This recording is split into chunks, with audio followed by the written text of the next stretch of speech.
Défaillance de l'anti-radar. Attention, radar vulnérable. Quoi? Oh, Megan, c'est trop tard. Cette clause est très claire. Elle est écrite noir sur blanc. Je ne vois pas comment tu pourrais te marier dans les prochaines 48 heures. Waouh! On dirait un collier, en tout cas, ça y ressemble. Tiens, c'est un petit cadeau du requin et de moi. Ah, merci, c'est génial. D'accord, t'as gagné, tu montes à bord, mais tu parles pas, t'as pas le mal de mer et tu fais ce qu'on te dit. C'est moi qui donne les ordres et toi t'obéis, c'est clair? Allez, vas-y, tue-moi, mais laisse-les partir. La ferme! Non. Allez!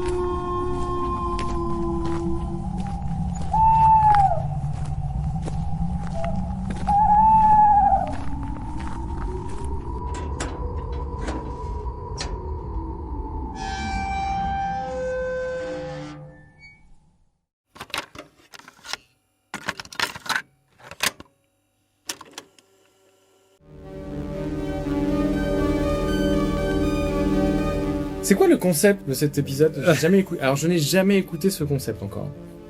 T'as jamais écouté le son de la crypte? J'ai pas écouté quand tu fais ce concept-là. Ce concept? Bah c'est normal parce qu'il est tout nouveau. Bah voilà. Vas-y raconte. Le concept, c'est finalement le même concept que d'habitude. L'idée, c'est de reprendre un épisode pilote ou un premier épisode d'une série et de, on l'a revu avant en fait. C'est vrai. Et ça t'a kiffé, j'en suis sûr. On l'a revu avant et le but, c'est d'échanger autour de cet épisode, de cette série culte ou non. Ça, on va le découvrir ensemble. Ouais. Mais finalement, le concept ne bouge pas. Ok. Voilà. Ça a l'air bien, hein. Ça a l'air génial. Bon. C'est quoi cette série? Cette série, c'est Caribe Offshore. Caribe Offshore. Avec... On va se mettre d'accord dès le départ. Est-ce qu'on dit Hulk Hogan ou Hulk Hogan? Moi, je pense que toi, depuis tout à l'heure, quand on en parlait tout à l'heure, tu disais Hulk, et moi, je dis Hulk. Ok. Donc on reste comme ça. On reste comme ça.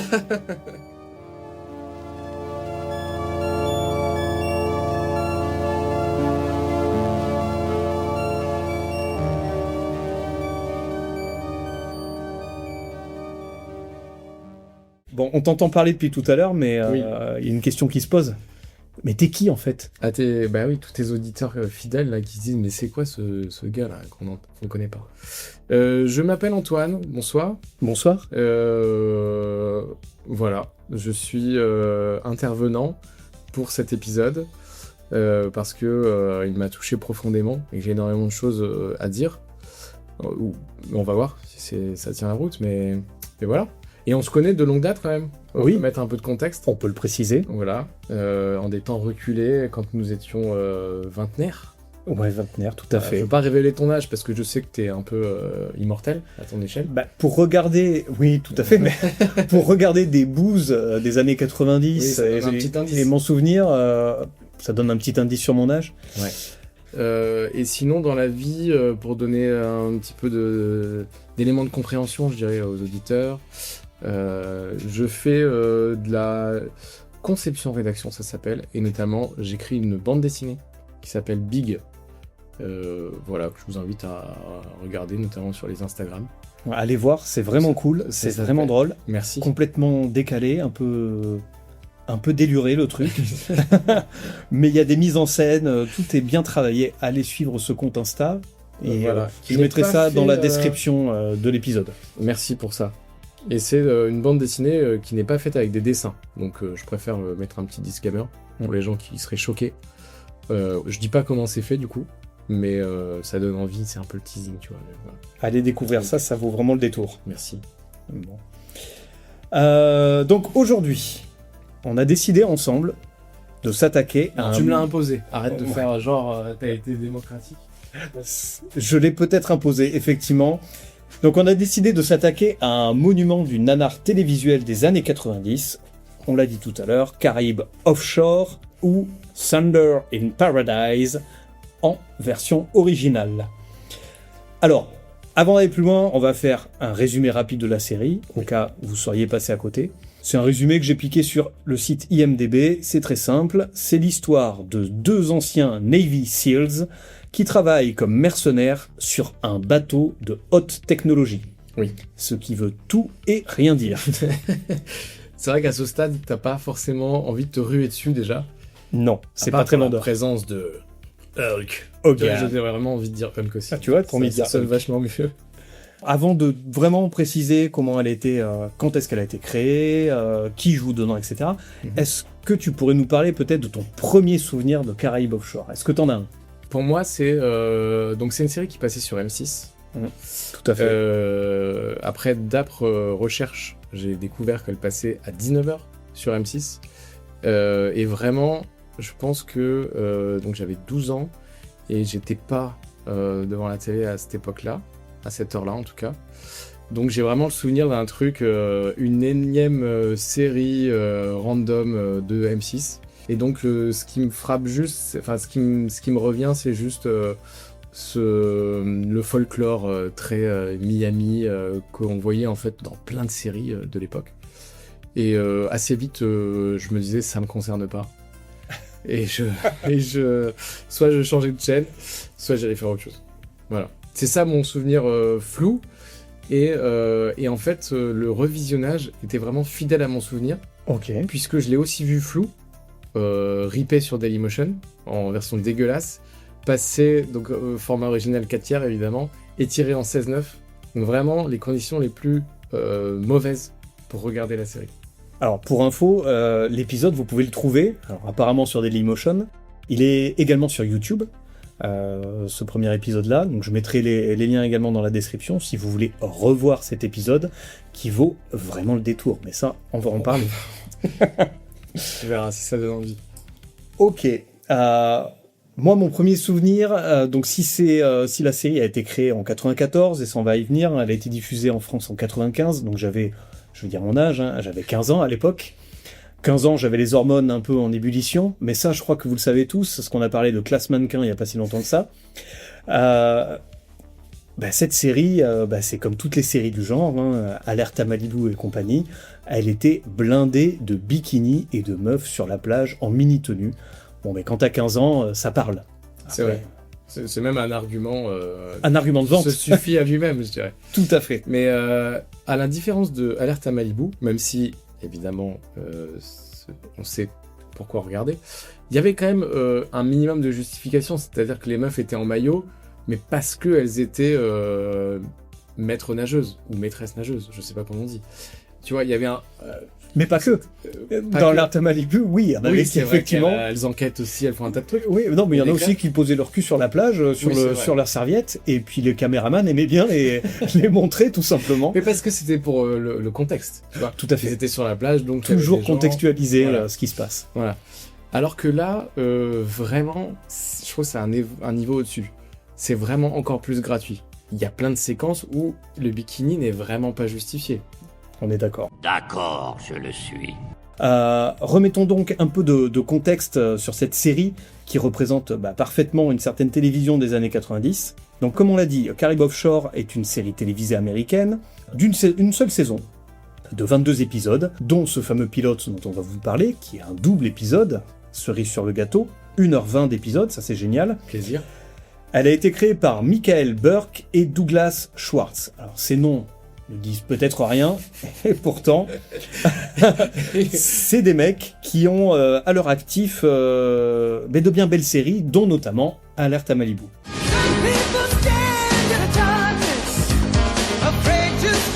Ça suffit maintenant. D'où les bikinis qui peuplent les plages, les restos et toutes les scènes de la série. Thunder in Paradise a été créé en 1994, et en France on a pu les découvrir sur M6. Effectivement, tu t'en souvenais Antoine. En 1995, elle a été aussi diffusée sur Série Club, pour ceux qui avaient la chaîne. Dans les faits marquants, donc on a parlé de 2 noms un peu inconnus, il y a également Hulk Hogan, qui est à la production de la série. Oui. Donc il était vraiment impliqué, mais il n'a pas subi totalement le truc. C'est-à-dire qu'il est vraiment impliqué dans la série dans l'écriture. Enfin, il avait un droit de regard sur l'écriture, on peut supposer. J'imagine. Il n'a pas été pris à revers, je dirais. Non. C'est important, je pense, pour la suite. Quand on va parler du scénario, ça veut dire qu'il l'a validé. Enfin, je veux dire, tu vois, il est partie prenante dans tout ce qui lui arrive. T'essayes de dire quoi, finalement? J'essaye de dire, mais sans spoiler, que Qu'il a il est cautionné. responsable du résultat. Tu vois, Ah oui. parfois on va chercher des acteurs ou des célébrités pour leur nom, pour leur fame, et puis elles se retrouvent dans un nanar malgré elles. Là, je veux dire, il était proactif dans la création de cette chose. Voilà. Donc, la responsabilité lui revient en grande partie. Voilà. Je veux juste poser sans vouloir shamer qui que ce soit. Hein, voilà. On Merci, est d'accord. bonsoir. Après, certainement que la production voyait un intérêt aussi d'avoir un nom comme Hulk Hogan au pic de sa carrière. Donc pour ceux qui le connaissent pas, Hulk Hogan était quand même un catcheur des années 80-90, hyper connu. Son faciès est connu de tous parce qu'il avait une calvitie avec des cheveux longs, une nuque longue et une superbe moustache de trucker. C'est vrai. Tout ça sur un homme très corpulent mais physiquement massif, Oui. avec beaucoup de muscles. Donc imaginez ce blond à la nuque longue avec ses énormes muscles, faire du catch et sauter sur d'autres hommes tous huilés. Magnifique. Quel bel homme. Donc Il est là pour tout le monde, hein, il y en a vraiment, dans pour cette tout le série. monde, effectivement. Mais il avait sa figurine. Je veux dire, si ça, c'est pas le pic de la célébrité d'avoir sa figurine dans les supermarchés. C'est vrai. Mais j'avais des potes qui avaient sa figurine Ouais. en jouet et Et moi je c'était l'avais cool. pas. En vrai, Et c'était cool, c'était Ouais. cool. Je me souviens que j'adorais regarder Hulk Hogan chez mon cousin. Regarder il avait Canal+. Donc il y avait le catch qui était retransmis sur Canal+. Dans mes souvenirs, c'était le dimanche. Et quand j'étais chez lui, on regardait ça. À regarder Hulk Hogan se battre sur le ring. Se battre Ouais. avec des guillemets. Avec de gros guillemets, effectivement. Qu'est-ce qu'on peut dire d'autre sur la série? Donc la série, comme on disait, elle a eu une seule saison. Soi-disant, Hulk Hogan aurait souhaité se retirer de la série au terme de la première saison. Se retirer pour retourner au monde du catch. Est-ce que c'est la vraie raison ou est-ce que tout simplement il a senti que la série battait un peu de l'aile? Je ne sais pas. En tout cas, quand tu dis je me retire de la série et que la série est basée sur toi, ça sent pas bon pour la suite de la série. Donc, je veux dire, il a. C'est sûr. Surtout que son coéquipier dans la série est pas très charismatique, on va dire. Oui. Bon. Donc effectivement, c'est compliqué.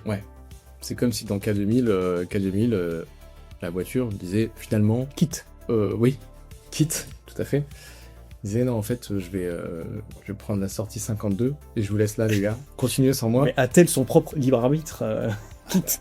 Tu veux lancer le débat sur l'IA de Kit maintenant? Ah, peut-être. S'il la refaisait aujourd'hui, ce serait une tuerie. Au sens premier. Tu crois? Tu sais qu'il y a eu un remake quand même Oui, de J'ai K2000 découvert ça. dans les années 2000. Oui. Ça mérite un visionnage, hein. Parce que ce que j'en ai lu, c'est... Et j'avais vu le premier épisode, vaut mieux s'arrêter là. Mm. Non, c'est pas fameux. C'est nul. Zéro. Ok. Et puis, il n'y a pas David Hasselhoff. Voilà. C'est comme Caraïbes Offshore sans Hulk. Exactement, Mm. exactement. Vas-y. Bon, la série, pour moi, elle suit la vague aussi des autres séries concept avec des véhicules iconiques. Oui. Là, on est sur un bateau hors norme. On parle de nouvelles technologies, de haute technologie, même dans le pitch. Mm. Bon, mais ça fait forcément penser à K2000 qu'on vient juste d'évoquer. Et puis à d'autres séries du même genre, comme Supercopter ou Tonnerre Mécanique. On m'a même parlé, j'étais étonné d'apprendre ça, qu'il existe une série avec un super camion. Et pourquoi pas? Eh ben, pourquoi pas, qui s'appelle donc Police 2000. Alors je n'ai pas encore vu l'épisode, mais j'aimerais bien un des épisodes, mais j'aimerais bien le regarder, voir ce que ça donne. Tu l'as vu, celle avec les rollerblades intelligents? Ah non. Putain, incroyable. Comment elle s'appelle? Elle n'existe pas. Mais Ah, d'accord. est-ce que tu permets Vas-y. un petit interlude? Vas-y. Je t'ai préparé des petites surprises. Ah. J'ai préparé des séries avec des pitchs de merde, puisque on est là-dedans, si tu permets. Je vais te faire un quiz sur un vrai ou faux, tout simplement, de ces pitchs existent-ils, ces séries existent-ils. Je vais te les pitcher et tu me diras si elles existent ou pas. Ok, Ok. c'est parti. Allez. Une famille de banlieue cache chez elle une petite fille robot conçue comme un prototype militaire. Elle tente de vivre comme un enfant normal malgré sa force surhumaine et sa voix de synthèse. Ça existe ou pas? Le pitch est assez dingue. J'ai envie d'y croire. Sachant que j'ai été piocher des choses dans la vibe 90. Donc Ok. voilà. C'est des pitchs très type Caraïbes Offshore, tu vois. Ça m'étonnerait pas que ça puisse exister, quelque chose comme ça. C'est, j'ai envie d'y croire. J'ai envie de te dire que oui. Alors, je ne connais pas la série, si elle existe vraiment. Vas-y, dévoile-moi tout. Elle existe, bravo, bonne réponse. C'est Small Wonder.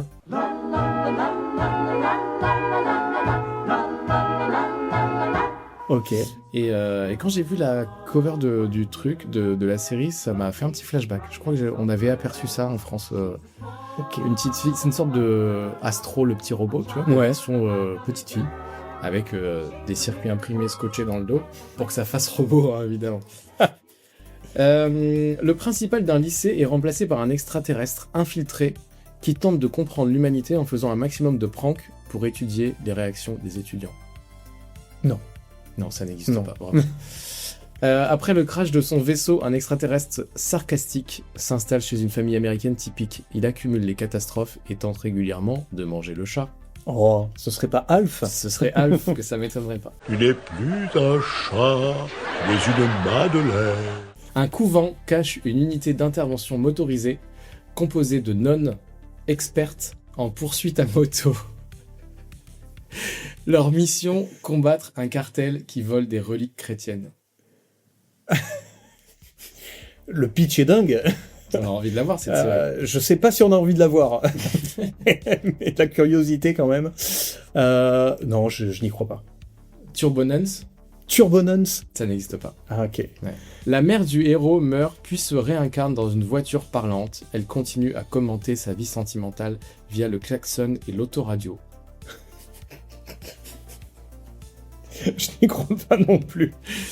Et bien cette série existe. Non. Et non seulement elle existe, mais en plus elle est hors catégorie puisque c'est une série des années 60. Ok. Autant dire que pour l'époque, elle a été jugée un peu trop absurde. Ok, Ce qu'on peut comprendre. ce que je peux comprendre. Comment s'appelle-t-elle? Elle s'appelle My Mother the Car.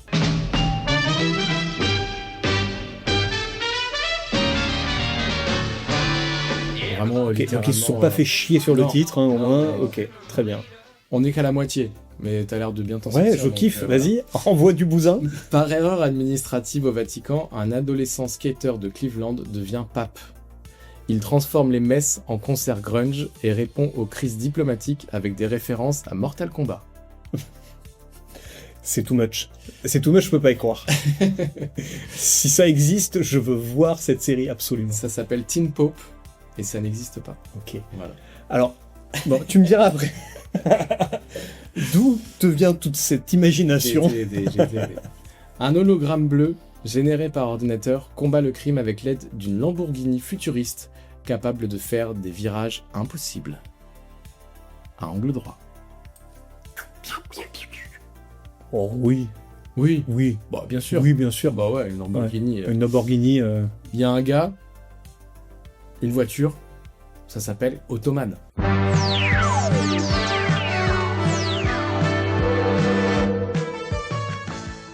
Ah, Ottoman, oui. Ottoman. J'ai déjà entendu parler de cette série, donc Elle oui, existe, elle elle existe. existe. Tout à fait. Des vampires mutants fusionnent avec des véhicules pour semer le chaos sur les routes dans un futur post-apocalyptique. Et je précise que les véhicules sont des vannes. Ok. Ouais. Et que les personnages sont des vampires. Et qu'on pourrait presque deviner le titre de la série grâce à ça. Je sais pas, Vampire Van? Les vampires. Oh là là. Non, c'est pas possible. Si, ça existe. C'est Non. une vraie série. C'est une vraie série plutôt jeunesse. Ok. Je pense que ça mérite le coup d'œil parce qu'on est au début des images de synthèse. Et il y a l'air d'avoir la 3D vraiment particulièrement schlagos. Ok. Après une expérience militaire ratée, un policier fusionne avec un iguane. Il résout des crimes grâce à sa langue de 80 cm et sa capacité à rester immobile pendant 14 heures. Il y a un épisode qui dure 14 heures d'ailleurs, on le voit. Il est en planque et ça... J'adore. Ouais. J'adore, il faut que cette série existe. Bah non. Non, elle n'existe pas, c'est Lézard Cop. Une dernière. Allez. Un procédural policier entièrement musical où les inspecteurs chantent des affaires de meurtre avec un sérieux absolu. Une idée absurde. Si absurde que elle en devient fascinante. Non, j'ai envie de dire non. Et ça existe. Oh là là ça là. s'appelle Cop Rock. Ok. Voilà, franchement, bien. J'en ai bien tiré. Je sais pas si je m'en suis bien tiré, non. Mais bon, ça donne du grain à moudre pour de prochains épisodes de pilote, tu vois. Alors, par contre, il faut pouvoir les trouver après ces séries, c'est parce clair. que je pense qu'on est sur de la série très de niche, vraiment de niche, ouais, Ouais, effectivement. Bah, merci pour ce petit jeu, Bah, je Antoine, t'en prie, c'était je t'en prie. vraiment fun. Ah ouais. Donc c'est ton ami ChatGPT. J'ai été un peu aidé, ouais. Bah, déjà pour les vraies séries que je ne connaissais pas. Hein. Mm. Voilà, il m'a sorti des trucs avec des pitchs, voilà. Et après, on a un peu brodé ensemble sur les fausses, ouais. Ok. Voilà. Bah, à part Alf, qui est la plus connue, Oui. Ottoman, dont j'avais entendu parler, les autres, je vais pas te mentir, bon. Mais elle nous manque pas. Cool. Peut-être la My Mother the Car, parce que quand même, une série des années 60 qui ose un pitch pareil, j'ai envie de voir le rendu que ça peut avoir. Bon, on cherchera. Si on la trouve, cherchera. pourquoi pas la regarder. Ouais.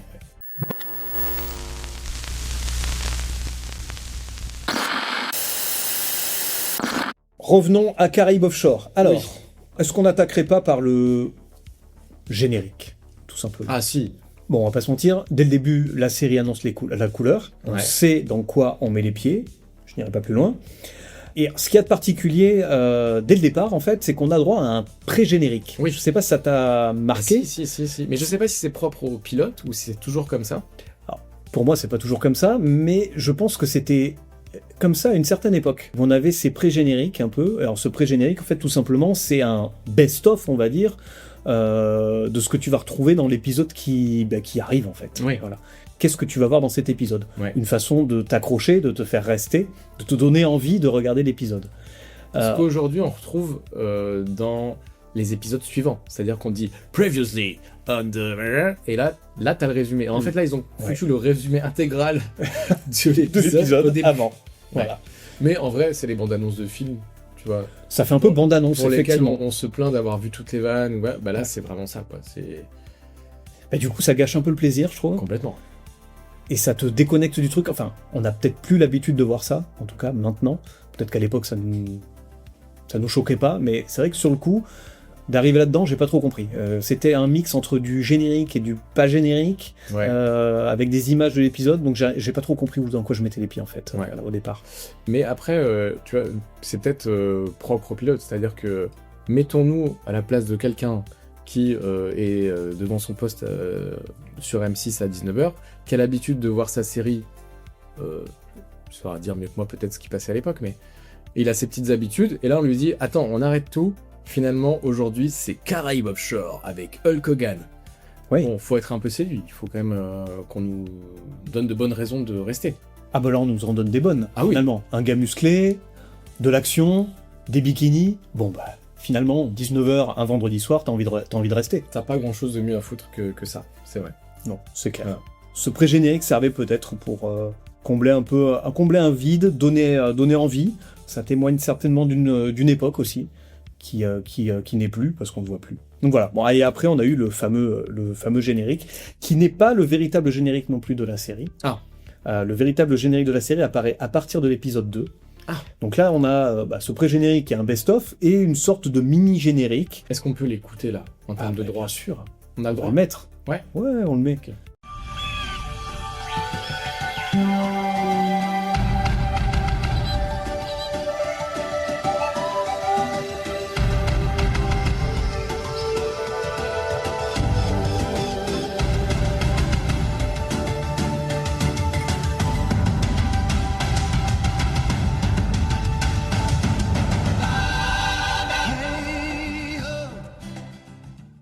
Un beau générique. Visuellement, alors nous on l'a aussi regardé, donc pour les auditeurs il manque une partie des infos, mais ça fait très, je trouve, dans la forme Alerte à Malibu, Ah, complètement. avec bon, peut-être plus d'explosions. Un peu Vous pouvez plus. imaginer qu'il y a des gens à sauver qui explosent tout à coup. Voilà. Mais Qu'est-ce que ça t'inspire, toi, ce générique? Bah, ce que ça m'inspire un peu, c'est ce que tu disais en aparté finalement, c'est que le générique est quand même un peu en décalage par rapport à la musique, finalement, entre les images et la musique, c'est ce que tu m'expliquais. Et je suis assez d'accord avec toi. Même si finalement, on va le voir après par la suite, hein, le scénario est assez creux et propose des intrigues un peu light finalement par rapport aux enjeux qu'il pourrait y avoir. Donc la musique avec cette petite flûte, cette petite voix suave de bord de plage, va bien avec le reste de la série, je trouve, en fait. Ouais, ouais, en fait, ça... La musique, elle est hyper chill, presque un petit peu vacances. Les images se veulent vraiment très action. Et en fait, la série, c'est vrai que c'est ça. En fait, elle se veut être une série cool, quoi. Ouais. Donc la musique est plutôt cool, plutôt chill, avec des images un peu de bonhommes huilés, musclés, qui courent sur la plage avec de l'action. Voilà, on est typiquement dans les années 80-90, on veut de l'action à gogo, et c'est ce que nous propose finalement la série. Mais en toute détente. Mais en détente, voilà. Effectivement, on n'est pas là pour se stresser. Mais vient la question, finalement, à qui s'adresse cette série? Oui. Parce que les gens qui veulent de l'action, est-ce qu'ils veulent de l'action rigolote? Ou un petit peu light? On est en train un peu de spoiler la suite, mais... qui tu es quand tu mates une série sur M6 à 19h où on te montre des filles en bikini, des mecs huilés, et une série d'action où clairement va pas falloir trop réfléchir, a priori. Qui es-tu? À qui s'adresse cette série? Je pense que on lance la question, mais que la réponse, on l'aura peut-être en déroulant l'intrigue. On l'aura sûrement en déroulant l'intrigue, mais finalement, on le sait déjà, elle s'adresse un peu à tout le monde, en fait. Ouais. Elle s'adresse un peu aux ados qu'on pouvait être à l'époque, des ados un peu prépubères, qui cherchent à voir justement de très belles femmes sur la plage. On s'adresse peut-être au père de famille, qui est un peu frustré dans sa vie de tous les jours, qui voit des petits culs se promener sur la plage et que ça excite fortement, et qui imagine peut-être Bobonne lâcher son fer à repasser pour venir... Enfiler un string et... Exactement. Qui n'a jamais rêvé de ça, le string fer à repasser. Sûr. Ouais. Mais ça s'adresse aussi certainement à la ménagère, qui voyait en Hulk Hogan le mâle alpha, ce mec huilé, musclé, prêt à la secourir. Ouais. Ça s'adresse un peu à tout le monde. Mais finalement, est-ce que ça s'adresse pas à personne, en fait? C'est ça, quand tu parles à tout le monde, tu parles à personne. C'est ça. Bon, en tout cas, on est bien dans le lexique des années 90. Parce que t'as dit Bobonne et la ménagère. Et ça, vraiment, c'est fidèle. C'est fidèle. Donc, on est dans une immersion totale. On est dans une immersion. On est dans l'esprit de la série, l'esprit des années 80-90. C'est parfait.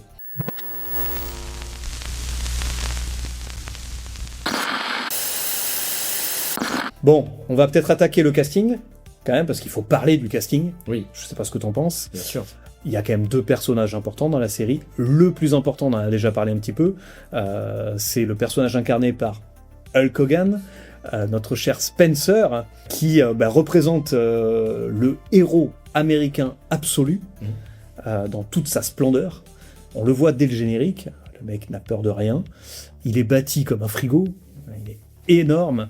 Et puis, même son corps est mis en avant à chaque image, à travers ses mini-tenues. Je sais pas si ça t'a choqué, mais de le voir tout le temps... Je pense pas que les tenues soient mini, hein. C'est lui qui est grand. Hein. Il a juste pas trouvé sa taille, le pauvre. Il y a peut-être de ça, mais de le voir toutes les minutes en mini-short ou en moule bite, ça me fait peur, déjà. Ah, moi, il me fait très peur. Il a une sale tête. Après... tout ce qui est esthétique, je t'avoue que moi, pour l'avoir maté en 16-9 à la place du 4/3, les proportions, j'en ai pas bien profité. Si tu veux, Hulk, il était déjà... de base, il est fatos, mais alors là, il était encore plus dans l'horizontalité, quoi. Donc, ses pectoraux, ils n'avaient pas de fin, si tu veux. C'est vraiment... Excellent. Ouais, ce qui est moins vrai, finalement, pour les femmes en bikini.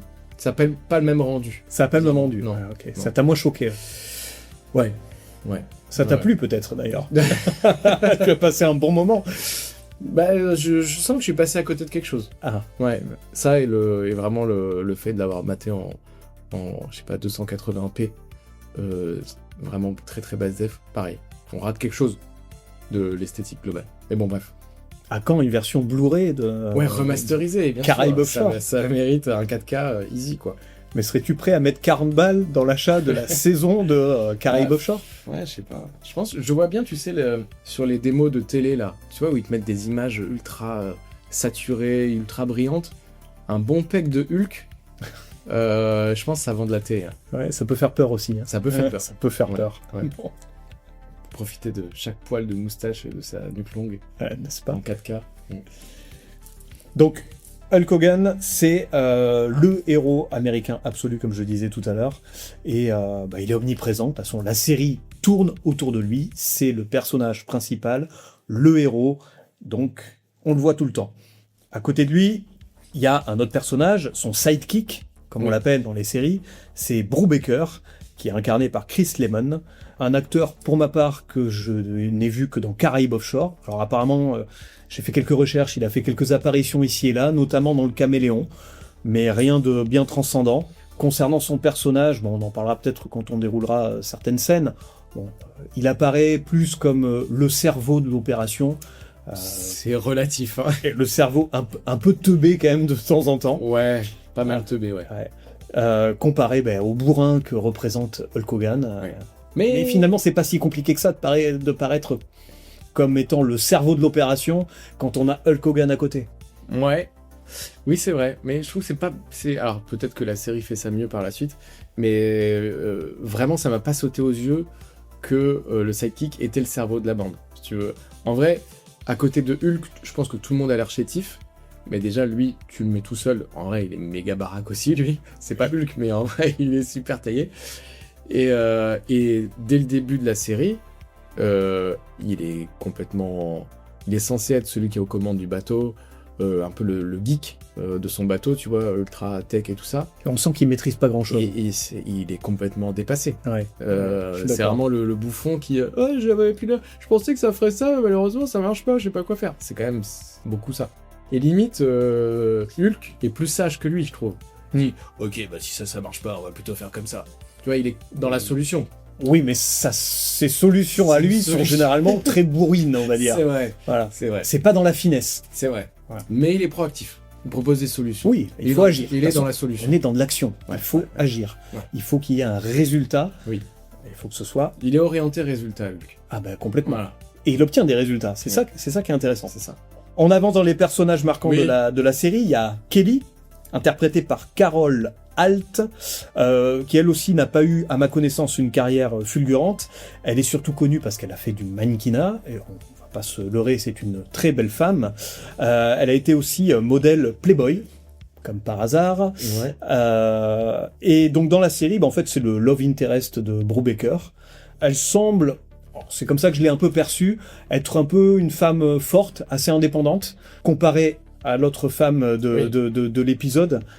Mais elle montre une certaine... elle sait ce qu'elle veut, elle sait où elle va, et on lui fait pas à l'envers. Et j'ai trouvé que c'était un personnage plutôt intéressant. Oui, elle est moins cruche que la moyenne.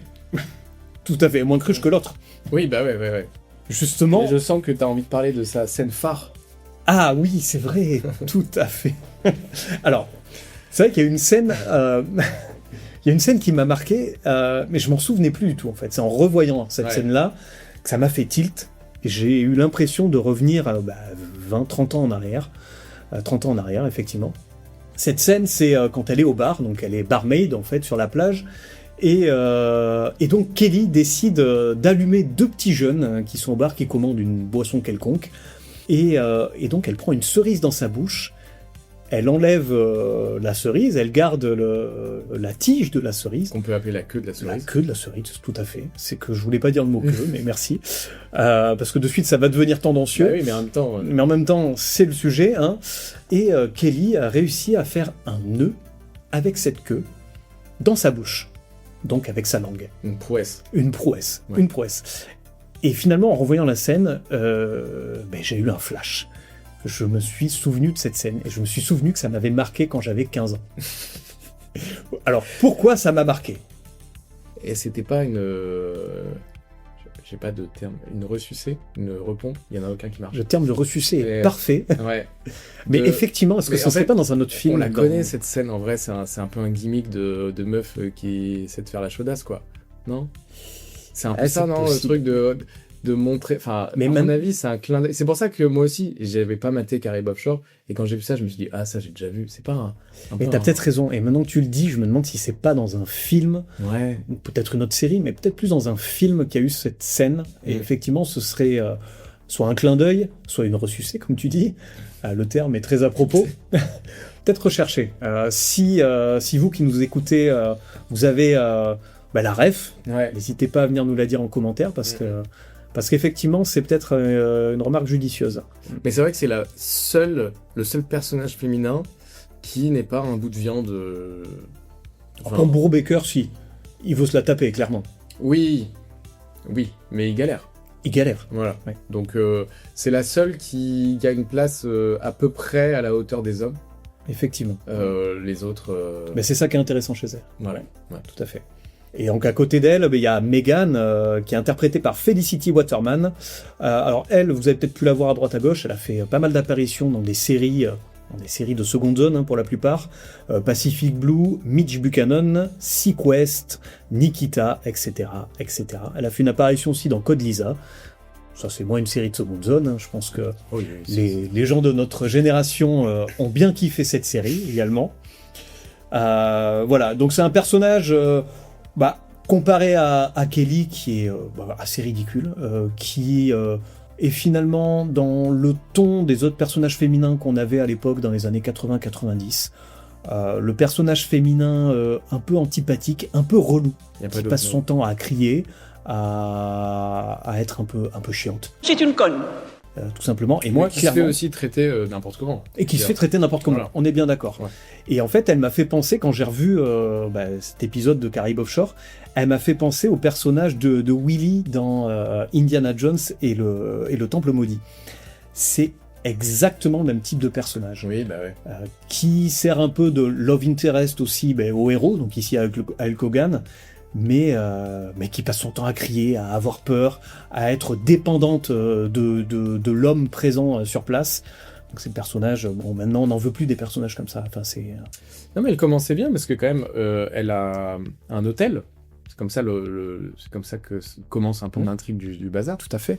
Elle a un hôtel apparemment immense sur la plage, donc un truc qui fait grave de maille, donc qui lui garantit normalement une certaine aussi indépendance.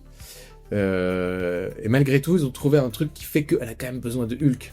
Bah oui. Voilà, et elle retrouve vite sa place de chouineuse, désolé pour le terme, mais voilà, où il y a, je crois, plusieurs scènes où littéralement il la met sur son dos pour la Oui, transporter. complètement. Vraiment, on est dans les pierres à feu.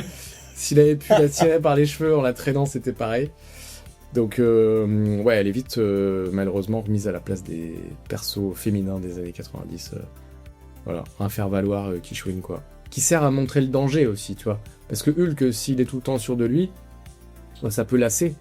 Alors que s'il y a un perso un peu qui donne du relief à tout ça, tu vois, qui flippe, Ouais, mais c'est un perso un peu cliché finalement. complètement. Et on n'en veut pas. Enfin, Bah, à l'époque, je pense qu'elle peut-être sert- que ça elle passait, sert- mais- Elle sert le scénario, tu vois. ouais. Elle met un peu plus de...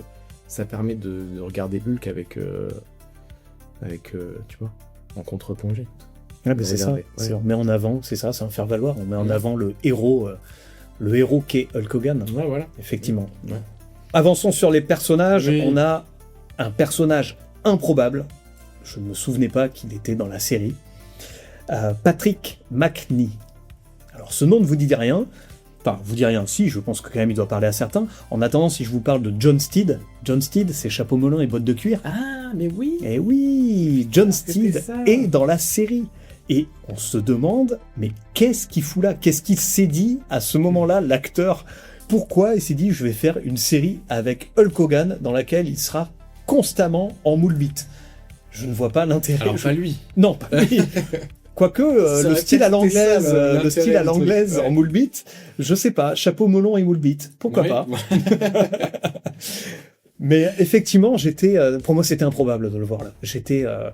Moi, ce mec-là, je quand je pense à lui, c'est chapeau melon et bottes de cuir. Ouais. Je ne peux pas le voir dans une série, ouais. Dans un nanar en fait comme ça. Je l'imagine pas. Mais bon, pourquoi pas? Il y a certainement d'autres acteurs qui ont participé, de très bons acteurs qui ont participé à des nanars comme ça. Bah ouais, mais ça sent la fin de carrière quand même, hein, quand tu t'acceptes ça. Ouais, je pense. Ouais, Ouais. je pense. Bon, enfin, c'était assez improbable.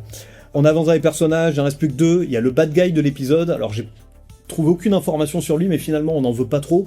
Parce que le mec, il a le charisme d'une moule, quoi. Enfin, il est...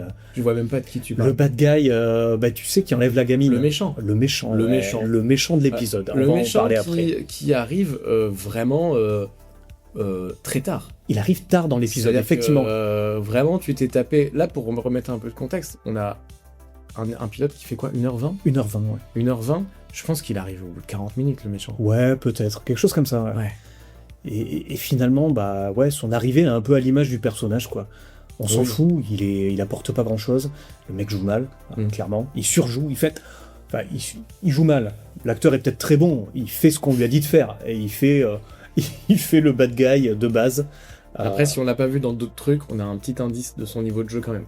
Peut-être. Je pense. Peut-être qu'il a fait énormément de nanars dans les années 80-90 aussi, ça je ne sais pas. Peut-être. Et enfin, le personnage principal. K2000. Non, Ah non, merde. Thunder. Le personnage principal, finalement, c'est le bateau, en fait. Bah oui. Parce que le bateau, on s'en souvient tous, le bateau, il a de la gueule. Comme toutes ces séries avec des véhicules, ils avaient tous de la gueule. Certes, ces séries ont mal vieilli. Pour certaines, on en a déjà parlé dans le son de la crypte. Je pense notamment à Tonnerre Mécanique et Supercopter.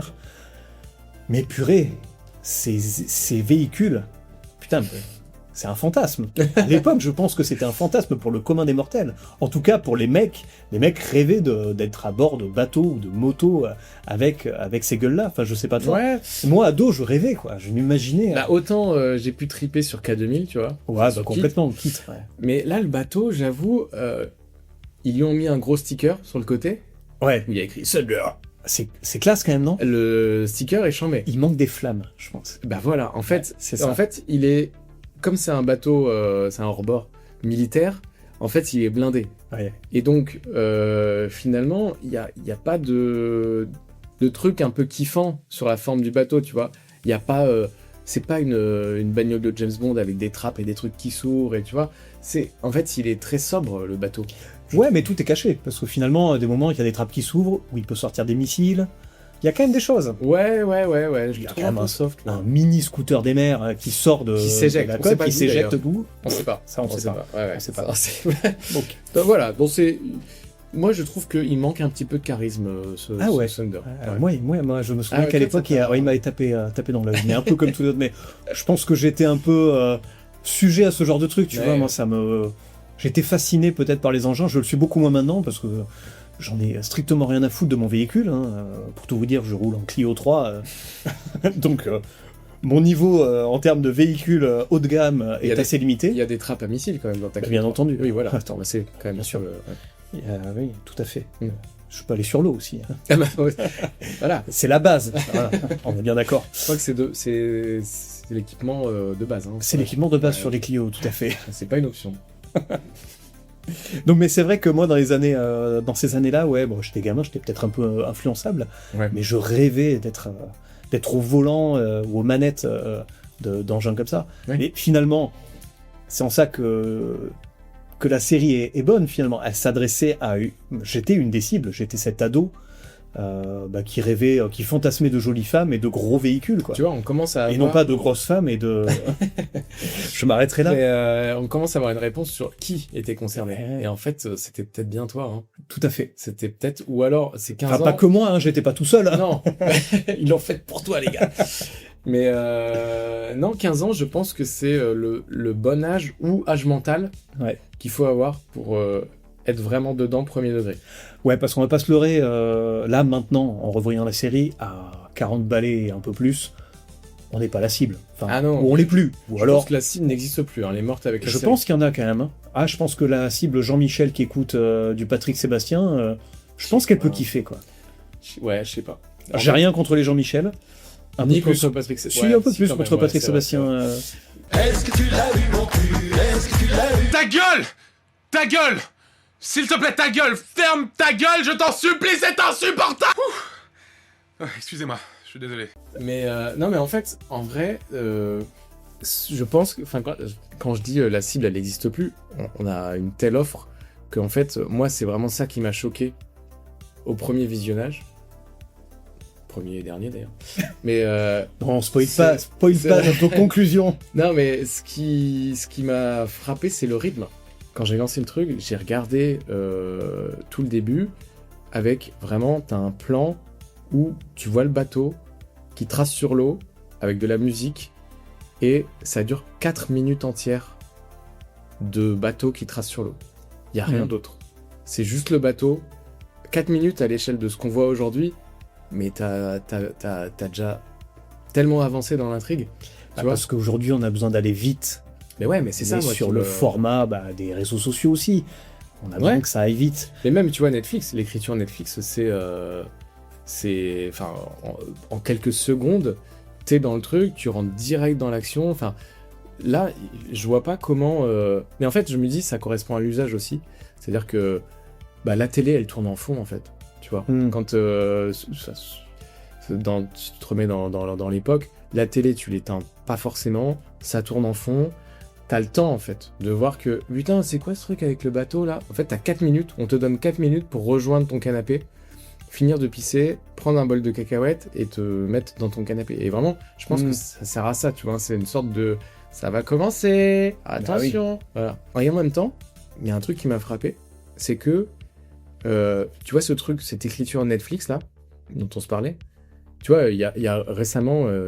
C'était Matt Damon qui parlait du film, je crois, qu'ils ont sorti uniquement sur Netflix. Et il se plaignait, en fait, des contraintes d'écriture qu'il y avait pour son film, en disant que, en fait, du coup, j'ai cherché, j'ai regardé. Ils appellent ça le second screen writing. Donc, en gros, ça, c'est un type d'écriture qui est fait pour les gens qui sont pas attentifs, quoi. Qui ont le téléphone dans la main, qui sont en train de faire autre chose et qui font tourner la série parce qu'il y en a tellement que tu peux les laisser tourner et qui ont pas un niveau d'attention très élevé, quoi. Et du coup, en permanence, t'as des scènes d'exposition qui sont ultra clichés, enfin ultra mal écrites, en fait, qu'on considérait comme mal écrites parce que les persos, ils font un truc, ils expliquent qu'ils viennent de le faire.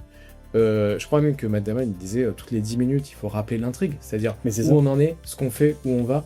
Les gens décrochent facilement. C'est Ouais, ce que c'est tu as ça. dit, c'est que les gens ont leur téléphone portable à Ouais. portée de main et ils vont s'en saisir. Et si à un moment donné, ils sentent que ils décrochent un peu de la série parce que ça se ralentit, le rythme se ralentit, les séries contemplatives, ça marche pas. Enfin, ça marche moins.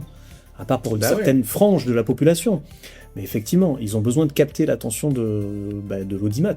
Ouais. Donc dans ce cas, effectivement, et ça c'est quand même assez malheureux de devoir redécrire, réexpliquer ce qui se passe Ben oui. constamment. Mais tu vois, en fait, ça, c'est une critique qu'on fait là, en disant les gens ils sont plus attentifs et tout.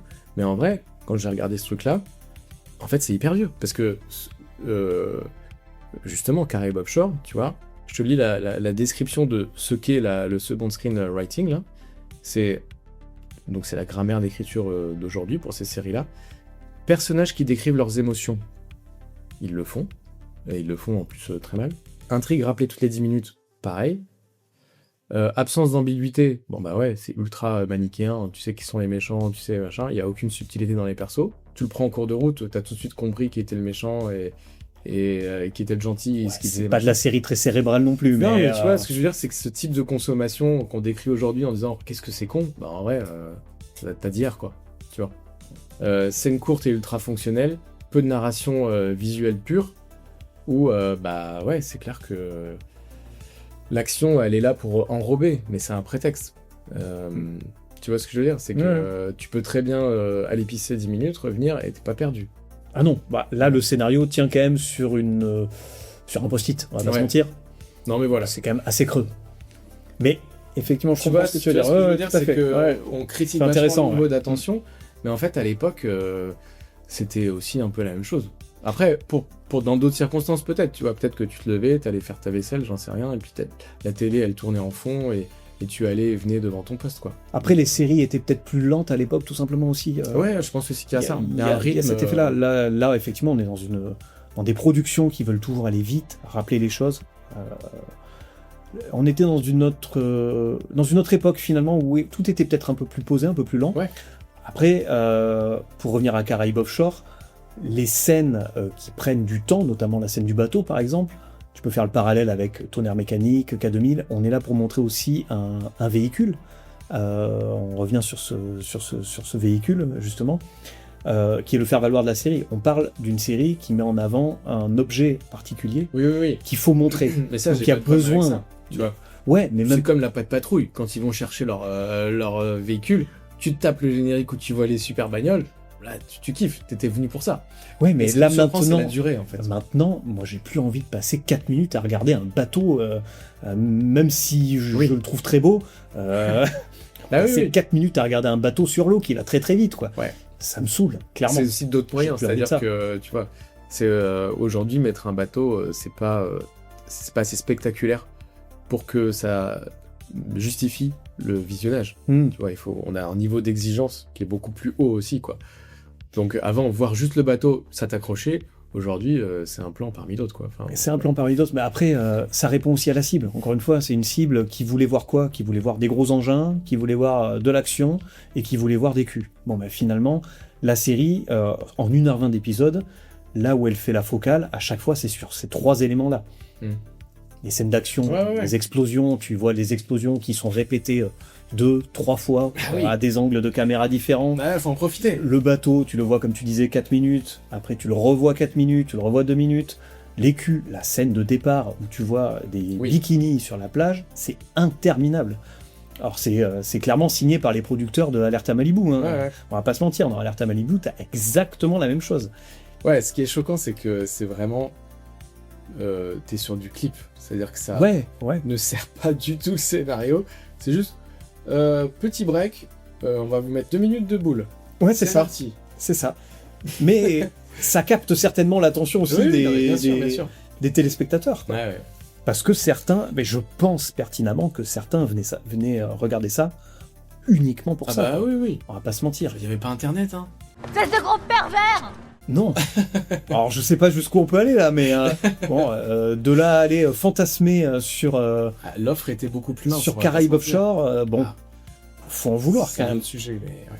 Parce que si tu commences à vouloir te palucher sur Caraïbes Offshore, ça fait un peu peur. C'est- À tout moment, t'as une nuque longue avec une petite moustache C'est de vrai. trucker qui apparaît, ça te coupe l'envie, je pense. Faut être précis, ouais. Bon, désolé, là, on a un peu dévié. mais- Bon, on a énuméré tous ces personnages. J'ai envie de te poser une petite question. Quel est ton coup de cœur parmi tous ces personnages? Est-ce que tu as un coup de cœur entre ceux qu'on a énumérés? Bon, Sander, le bateau, Alors. Spencer, Patrick McNee, Brubaker, Kelly, Megan, celle qui crie tout le temps, le moulbit de Spencer, Alors, si on peut dire que c'est un personnage à part entière. c'est un peu le problème de la série, c'est qu'il y en a aucun auquel je me suis attaché. Alors du coup, c'est pas par esprit de contradiction, mais je trouve qu'il en manque un quand même, que j'ai bien aimé, et que j'ai regretté de ne pas avoir vu en VO, c'est la gamine. Parce qu'en fait, bien sûr qu'elle joue comme une gamine, mais malgré tout, j'aurais bien aimé entendre un truc, c'est un des rares trucs, je pense, qui peut être authentique dans cette série, voire peut-être qu'elle joue mieux que la moyenne, tu vois. Et j'aurais bien... Alors, elle a la voix vraiment de toutes les gamines des séries et des années 90 Ouais, en parce que français. Pour vous dire, hein, on a regardé l'épisode en français, hein, donc Oui, bien sûr, en VF. avec en Ouais, VF, avec le doublage. Et effectivement, elle a une voix assez particulière. Je me demande même, faudrait regarder, hein, je me demande si c'est pas la nana qui doublait Dragon Ball. Si, Parce que dans la voix, dans l'intonation, on dirait, je sais plus comment elle s'appelle. en tout cas, c'est une voix qu'on a surentendue. Complètement. Je pense la moitié des séries avec des gamines, c'est elle qui fait la voix. Mais voilà, j'ai bien aimé ce personnage qui est en fait presque la moins teubée de toute l'équipe. Hein. Elle est mignonne, cette gamine. Elle est mignonne Ouais. et puis elle est pas trop con. Elle voit, Non, c'est vrai. Elle nous explique même l'intrigue par moment. Enfin, elle explique pas, mais les rares moments où on la prend pour une débile, elle dit non mais les gars, j'ai capté que c'était un faux mariage, j'ai capté ceci, cela. Donc c'est quand même elle qui trouve, excuse-moi, au risque de spoiler, comment il faut lire la carte au trésor. Tout à fait. Il s'agit d'un trésor. Donc elle est quand même moins con que la moyenne. En tout cas, moins conne que son père, quoi. Oui. Déjà, ce qui est pas mal. Voilà. Non mais voilà, j'ai bien aimé ce perso. C'est vrai que Et j'ai toi pas cité ce Et personnage-là. toi alors? Ben, finalement, moi, c'est pas un personnage. Moi, c'est plutôt les tenues de Spencer. Les figurantes. Non, pas les figurantes, non. Les tenues de Spencer, en fait. J'ai été Ah ouais. ébahi par le nombre de tenues improbables que porte Hulk Hogan pendant vrai. toute la série. Ouais. Alors, c'est pas un personnage à part entière, ça fait partie de son personnage à lui. Mais je me souvenais pas qu'il mettait autant de mini-shorts C'est vrai. et de moule bites. Je pense que c'était la mode, certainement dans les années 80-90, À Miami, sûrement. certainement, mais c'est hallucinant, quoi. Et puis ça lui fait un look, comme tu disais, le mec, il est quand même fatos, quoi. Il est musclé, il est imposant, et de le voir dans ces mini trucs, C'est vrai. ça fait quelque chose, quoi. Les mini trucs et aussi il y a quelques moments dans la série où il est en costume. Oui. Et c'est presque aussi étrange que de le voir en string. Mais il est toujours engoncé dans ses costumes. Ouais. On sent qu'il est pas à l'aise, quoi. Tu vois, Hulk Hogan, on le connaît comme catcheur. Du coup, presque le voir en slibard, même si c'est rigolo, c'est comme ça qu'on le connaît. Oui, Moi, oui. ça m'a presque plus fait bizarre de le voir parfois en costard blanc, là, C'est très vrai. Miami Vice.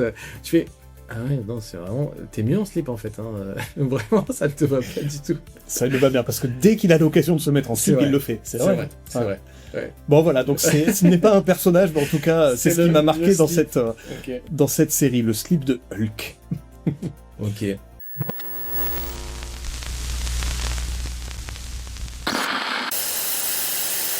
Est-ce qu'on résumerait pas l'épisode vite fait pour qu'on voit un petit peu le type de scénario que c'est Ouais, carrément, Caraïbes ouais. Offshore.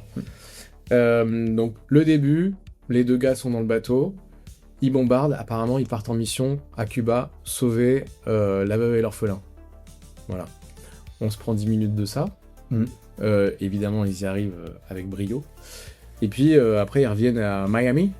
Et là on les découvre un peu en off, ce que c'est leur vie au quotidien. Et gros nœud de l'histoire, il y a une grosse galère. Parce que en fait, ils ont des soucis financiers. En C'est fait, l'armée veut leur reprendre le bateau, je crois, une histoire comme ça, non? Ouais, c'est ça. En fait, ce bateau coûte très cher. Oui. L'armée veut le reprendre. Et donc, s'ils veulent le garder, il va falloir qu'ils sortent une belle somme d'argent Qu'ils n'ont pas. qu'ils n'ont pas. Donc le problème... Donc que faire? Ils se disent, on est foutu. Exactement. Voilà. Et Brubaker ne veut certainement pas voir son bateau, son bébé partir. Et donc là arrive le moment un petit peu comédie, je dirais, et qui va tenir, je pense, tout au long de la série, où la solution, elle arrive par le personnage féminin, donc la... Comment elle s'appelle? Megan. Megan, qui est propriétaire de l'hôtel, et qui aussi, de son côté, a une grosse merde. Il y a une petite ligne dans son testament, dans le testament de son père, du père qui lui léguait l'hôtel en question, une petite ligne fâcheuse qui dit que, en gros, si elle n'est pas mariée, elle ne pourra pas réellement hériter de l'hôtel. Effectivement. Et donc, elle a 48 heures pour se marier, pour trouver un mari. Sinon, son oncle, qui est donc incarné par notre célèbre John Steed, va reprendre les rênes de l'hôtel. Et Ça, on veut Meghan, elle ne veut pas ça. Ouais. Donc, si vous êtes assez intelligent, vous avez relié les points. Voilà. Et donc, on comprend vite qu'une des solutions, enfin, en tout cas, la plus intelligente du groupe, qui est Kelly, a vite compris la solution, c'est de faire un mariage, un faux mariage. Un faux mariage. Un faux mariage Entre entre, mariage arrangé. voilà, entre Donc- Meghan et Hulk Hogan. Voilà. Enfin, Meghan et Spencer. Et Spencer. Et donc c'est comme ça qu'il se retrouve avec un personnage qui le suit dans ses aventures malgré lui. Mm. On arrive sur ce fameux personnage cliché des années 90, là, de la femme qui est là malgré elle, qui est là comme une extension, un espèce d'appendice relou qu'il faut se trimballer. Oui, mais un appendice relou qui lui sert bien, finalement. Qui lui Parce sert qu'il bien, voit un intérêt derrière. Ouais, financièrement. Mm. Et puis arrive donc une scène où la scène du collier, donc où Hulk, je l'appelle Hulk parce qu'il est beaucoup plus Hulk que Spencer. Hein. découvre un collier dans l'estomac d'un requin, et donc il le donne à sa fille. Et je me rappelle plus comment on découvre que ce collier renferme une carte au trésor. En fait, c'est là où, au bout de 40 minutes à peu près, on a le méchant de l'épisode qui apparaît, Don Tsezu, qui est dans son bateau en train de regarder un journal. Et sur le journal, il découvre une photo de la fille de Spencer avec le fameux collier. C'est ça. Et apparemment, cet homme est et s'y connaît en collier et en bijoux de valeur, et il sait que ce collier vaut des millions. Donc il est très intéressé pour le récupérer. Et donc, on enchaîne, on se retrouve au faux mariage de Meghan et Hulk, et donc notre méchant débarque à ce mariage pour essayer de récupérer le collier auprès de la jeune fille, auprès de Jessica. La petite fille. La petite fille de Hulk, effectivement. Ouais. Celle-ci veut pas s'en séparer. Bah non, c'est un cadeau de papa. Effectivement. Donc il décide tout simplement de l'enlever, enfin de prendre le collier de force. Le collier est cassé. Hulk, en tant que père, en tant que très bon père, décide de ramasser toutes les petites pièces du collier pour refaire le collier pour sa fille. Et sa fille, la plus intelligente de la série après le bateau, découvre que ce collier, en fait, est une carte au trésor. C'est une carte au trésor. Effectivement. Et donc là, on bascule vraiment plus dans un film d'aventure. Ouais, on part à l'aventure. Chasse au trésor. Voilà. Là, c'est Indiana Jones, un peu. Voilà. Donc là, les deux partent à l'aventure. Enfin, Hulk, son pote, et sa nouvelle femme partent chercher le trésor, puisqu'ils ont une carte assez précise. D'ailleurs, c'est aussi la gamine qui reconnaît l'endroit, je crois. Oui, je crois que c'est ça. Le dessin, voilà. Donc bref, ils y vont. Ce qu'on comprend, c'est qu'évidemment, très vite à leur trousse, il y a le méchant avec toute sa clique qui les poursuivent jusqu'à l'île au trésor. On rentre pas dans le détail, mais ils finissent par les rattraper. Ça se passe mal, ils luttent et ils passent vraiment à 2 doigts de crever tous. Hein. Ils finissent avec enchaînés avec. T'en fais trop là. Peut-être. Mais ils finissent au fond de l'eau. Et ils arrivent à s'en tirer, et ça, c'est vraiment un des passages. Mais ça, on s'en doutait qu'ils s'en tirent. Bien sûr, ouais, mais quand même. Quand même.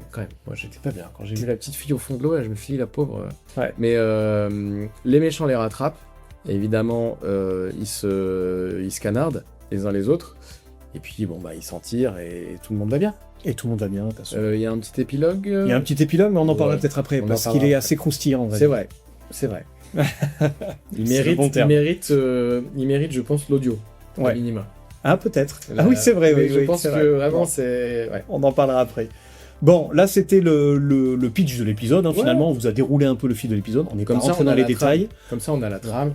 Vous allez pouvoir un peu suivre les quelques scènes sur lesquelles on va zoomer plus particulièrement.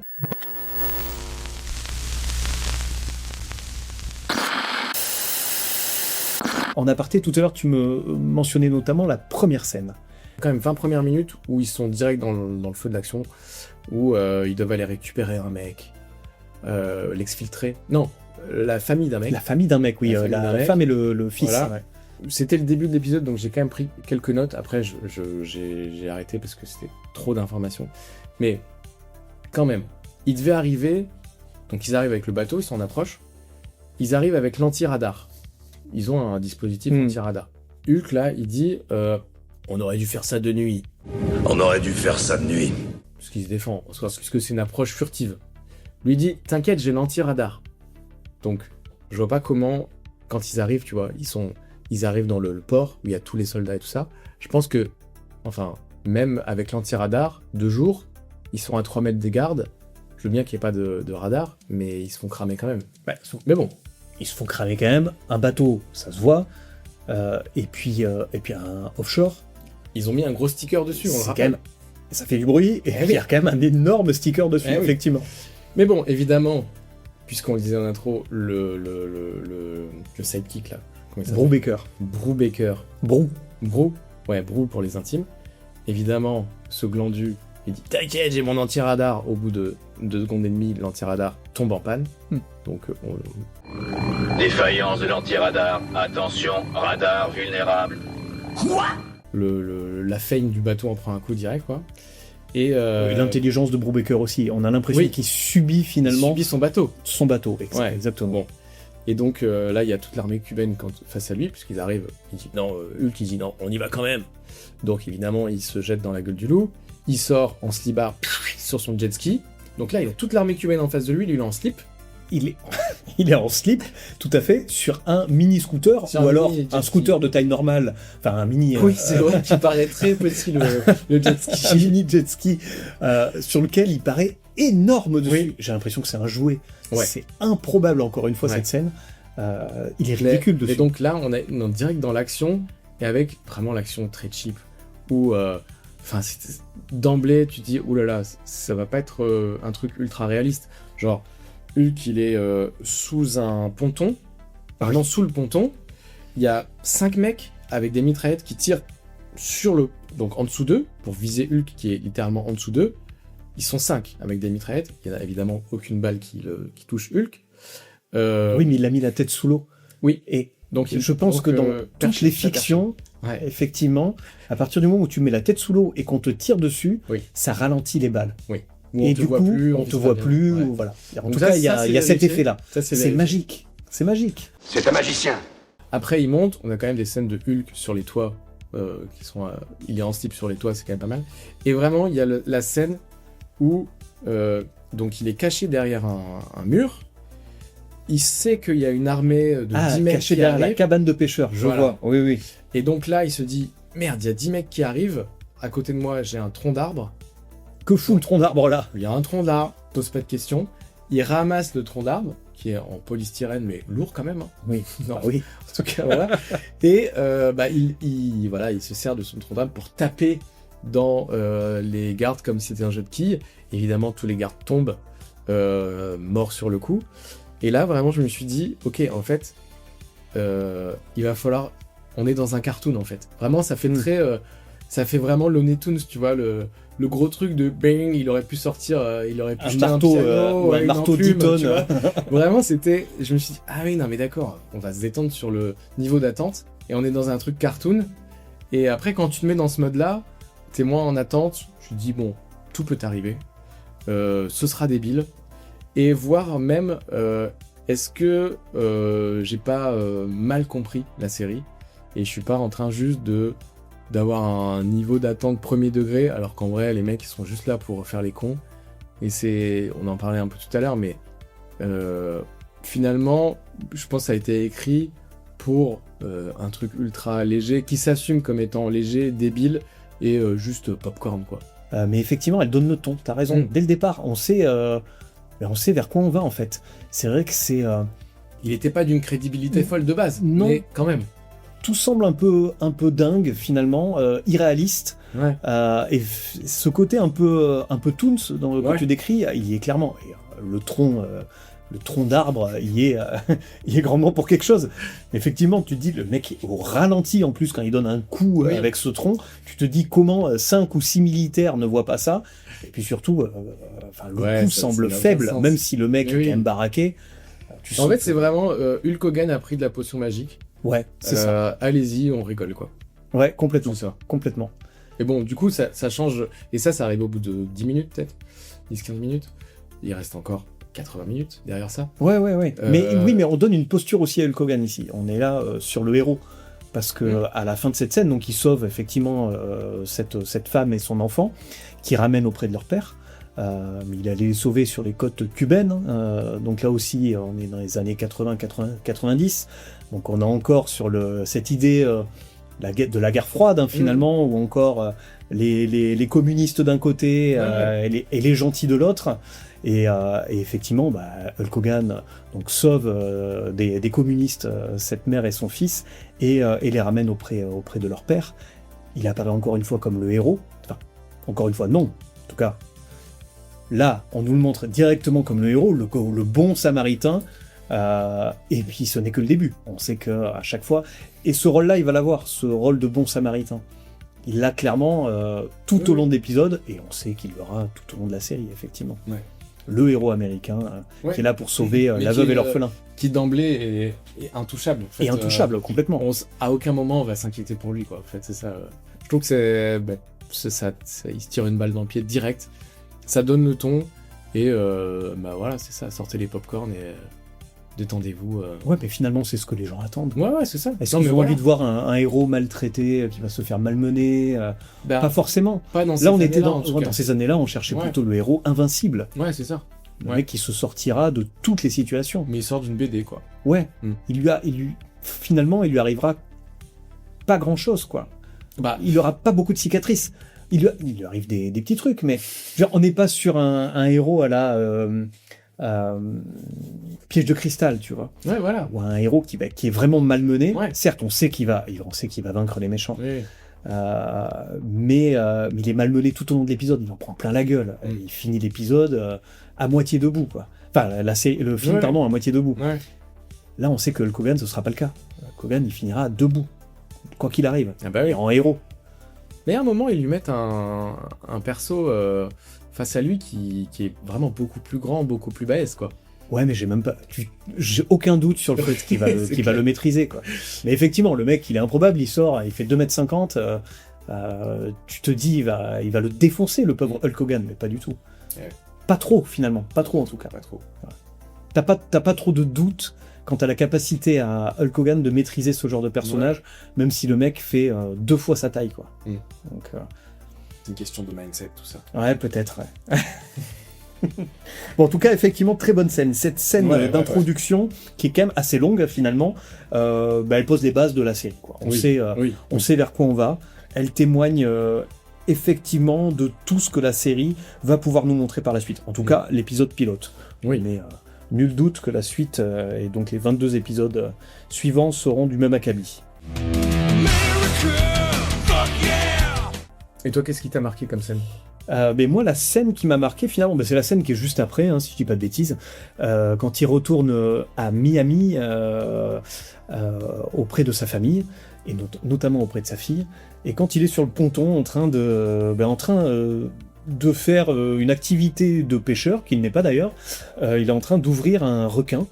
Il est en train de l'ouvrir pour enlever les entrailles et chercher un trésor, parce qu'il explique à sa fille que les requins mangent un peu de tout, c'est un peu les poubelles des océans finalement, et qu'on peut retrouver souvent des trésors cachés en fait dans les entrailles de ces animaux-là. Et donc en fait, il ouvre le requin sous les yeux, même pas ébahi de sa fille, qui a l'air habituée à la chose. Et il découvre alors on ne sait pas encore à ce moment-là si c'est un trésor, mais en tout cas il découvre un bijou, un collier. Et donc en fait le collier, il décide tout simplement de le donner à sa fille. Alors moi cette scène m'a, alors, je dirais pas jusqu'à choquer, mais j'étais assez consterné par la négligence du padré finalement. Et encore, Le mec- on n'a pas l'odeur à l'image, mais je pense Non, on n'a pas l'odeur. La fille devait l'avoir autour du cou, en tout cas. Mais oui, il a à peine rincé, je pense, le Oui. collier. Et il lui a offert ce magnifique présent à base de bijoux, certainement, et d'entrailles de requin. Donc un c'est jour le- normal à Miami, en fait. un jour normal à Miami. Voilà. C'est le genre d'activité que je ne proposerai pas, je pense, un dimanche après-midi à mon fils. Mais pourquoi pas, chacun fait ce qu'il veut Bien sûr. une fois qu'il est chez lui. Ah oui. En tout cas, moi, ça m'a un peu interpellé. Ok. J'entends. C'est l'éducation un peu à la dure. On sait jamais ce qu'on peut trouver dans le ventre d'un monstre. Voyons ce qu'il y a à l'intérieur de celui-ci. Moi, il y a un truc je pense à cette scène aussi, il y a un truc que je trouve bizarre, c'est que il a un cache-œil vraiment de pirate, Ouais. Hulk, au début de l'épisode, et jusque là, à peu près. Et là, c'est la scène où, au moment, quand il est dans la scène du collier, là, il lève son truc et il montre son œil pourri à sa fille. Et j'ai pas compris comment... Enfin, j'ai trouvé étrange que c'est tellement un truc qui installe un perso d'avoir un cache-œil. Tu l'as pas que dans une partie d'épisode. Tu vois ce que je veux dire? Je m'attendais à ce que toute la série, il ait un truc de pirate parce que c'est un pirate et qu'il a un cache-œil. Mais j'ai l'impression qu'au bout de 30 minutes, ils se sont dit franchement, c'est relou le cache-œil, on va pas l'enlever. Ouais, mais il a un côté pirate un peu tout au long de l'épisode, avec son bandeau qu'il a dans les cheveux souvent. Ouais, mais tu vois, j'ai l'impression que ça fait partie du costume. Ouais, oui, c'est vrai, mais ils l'ont enlevé. Après, je sais pas si on le revoit pas par la suite dans la série, peut-être qu'ils le remettent. Bah, si c'est vivant. Ouais, je sais pas. Ça m'a semblé bizarre, tu vois, c'est comme si... Après, dans tous les cas, sur ce binôme Brubaker et Spencer, c'est un peu des pirates finalement, des anciens Non, mais je parle juste du côté... des anciens militaires ils ont joué un peu sur les codes de la piraterie, finalement, avec ça, avec ce bateau. Oui, ils sont non, un mais peu je à comprends. contre-courant. Après, ce qui t'a étonné, c'est qu'ils l'enlèvent comme Bah ça. ouais. Ouais. En fait, c'est comme si, tu vois, ça fait partie des attributs un peu du perso. C'est comme si tu disais, bon bah, Tintin, il est en culotte de golf. Et en fait, au bout d'un moment, ça le saoule, donc il va se mettre en jean, quoi. Alors que t'as l'impression que ça fait partie du perso. Finalement, est-ce que ça faisait vraiment partie du perso? Est-ce que Hulk Hogan ne se serait pas blessé l'œil peut-être au moment du tournage, qu'ils lui ont mis ça sur la gueule? Et Bah, ça ressemble à ça. c'est peut-être Ça ça. ressemble vraiment à un truc de, au bout de 30 minutes, allez, balèque, franchement, on va Et pas tu faire nous- toute la série Tu avec nous ça. fais non chier avec ton Bah œil ouais. en bois. Et, Ça fait un peu ça, ouais. Ouais, peut-être. Bref. Donc, on disait quoi, les scènes clés? Ouais, il y a donc la première scène, effectivement, qui est assez, Ouais. assez longue en plus. La scène du collier, la scène des culs sur la plage, on en a Oui. déjà parlé de ces Oui. fameux culs. Mais passer 4 minutes quand on arrive à Miami sur des zooms sur la plage, sur des femmes en bikini sur leurs serviettes, c'est long, c'est chiant. Ouais. Certes, Mais je pense- c'est je pense- très marqué par l'époque, hein, mais Je me suis dit, tu sais, comme nous on l'a maté ripé, je me demande si c'est pas le truc avant la pub ou après la pub. Mais tu vois qu'il y a un truc un peu, pour faire rester les gens, Ouais. faire revenir. ouais, tu sais, un peu Ouais. lié à une sorte de cliffhanger. Cliffhanger du cul. Ouais, un peu, ouais. Je tu sais vois, pas. peut-être. Ça arrive tellement comme un cheveu sur la soupe que. Oui, mais ça revient souvent. Ouais. bah, Je c'est pense que peut-être ça. c'est finalement c'est ça, c'est des scènes entre, oui, alors, c'est même pas des scènes finalement, oui, c'est des petites micro-scènes entre Mm. des scènes assez importantes de l'histoire, pour Ouais. recontextualiser peut-être le lieu, hein, on se retrouve Ouais, peut-être. c'est l'image qu'on a, on est en Floride, il fait beau, il y a des plages, il y a des jolies femmes, Ouais. Peut-être pour relancer l'intérêt de temps en temps. Pour ceux qui étaient pas venus pour l'action. et qui étaient venus que pour les bikinis. Ouais. Petit coquin. Qu'est-ce qu'on avait d'autre de marquant? Les combats de pouces, ça t'a pas fait marrer? On dirait des gamins en fait, Oui, c'est les vraiment deux. ça. C'est un peu des gamins. Et ça revient un peu à ce que tu disais aussi, le côté un peu Toons. Ah ben complètement. On fait des combats de pouces quoi. On est des bonhommes et Ouais. on fait des combats de pouces. Et c'est vraiment poussez-vous, c'est moi qui vais l'affronter. Et Ouais, mais c'est ça. C'est finalement c'est le côté un peu toonesque, on va dire, du truc, parce que complètement. c'est des mecs, ils sont virils, ils sont tout le temps en débardeur pour montrer leurs gros bras, ils font du combat de poings, de bras, tu vois, à se frapper, presque à se frapper le torse, mais finalement ils finissent par un pouce en l'air, tu vois. Donc c'est le côté un peu toonesque du truc que j'ai trouvé.